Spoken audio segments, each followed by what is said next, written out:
மாணவர்கள் அனைவருக்கும் வணக்கம். இன்னைக்கு நம்ம பிரியமுடன் புவியியல் சீரிஸ் என்ன பார்க்க போறோம் அப்படின்னு பார்த்தோம்னா 8th செஷன் பாக்ஸ் கண்டென்ட்ல இருக்கிற அண்டார்டிகா கண்டத்தை பத்தி பார்க்க போறோம். பொதுவா நம்ம அண்டார்டிகா கண்டத்தை பொறுத்த வரைக்கும் அறிவியல் கண்டம் மற்றும் வெள்ளை கண்டம் அப்படின்னு சொல்றோம். அது என்ன அறிவியல் கண்டம் அப்படின்னு பார்த்தோம்னா உலகத்தில் இருக்கிற எந்த மக்களும் அண்டார்டிகால ரிசர்ச் பண்றதுக்கு அனுமதிக்கப்படுறாங்க. குறிப்பா பார்த்தோம்னா நம்மளுடைய இந்தியாவை சேர்ந்த மொத்தம் 3 ஆய்வு நிலையங்கள் அண்டார்டிகால இருக்கு. ஃபர்ஸ்ட் தக்ஷின் கங்கோத்ரி அப்படின்னு நம்ம சொல்லுவோம்.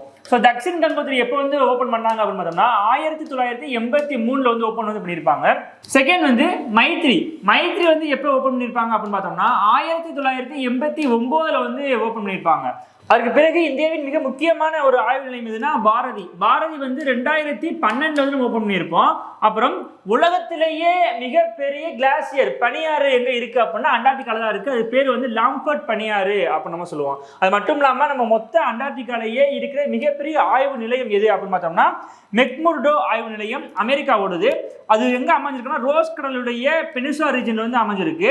இங்க ரோஸ் ஐலாண்ட்ல இருக்கிற மவுண்ட் எரிபஸ் அப்படின்ற எரிமலை தான் அண்டார்டிகால இருக்கிற செயல்படும் எரிமலையா இருக்கு.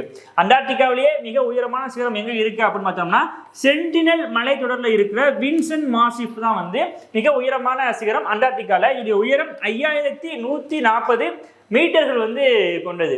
ஸோ இந்த கண்டென்ட் உங்களுக்கு ரொம்ப யூஸ்ஃபுல்லாக இருக்கும் நம்புகிறோம். நெக்ஸ்ட் பிரியமுடன் புவியியல் சீரியஸ்ல அரோரா ஃபார்மேஷனை பற்றி பார்க்க போகிறோம். தொடர்ந்து இணைப்பிலே இருங்க. நன்றி.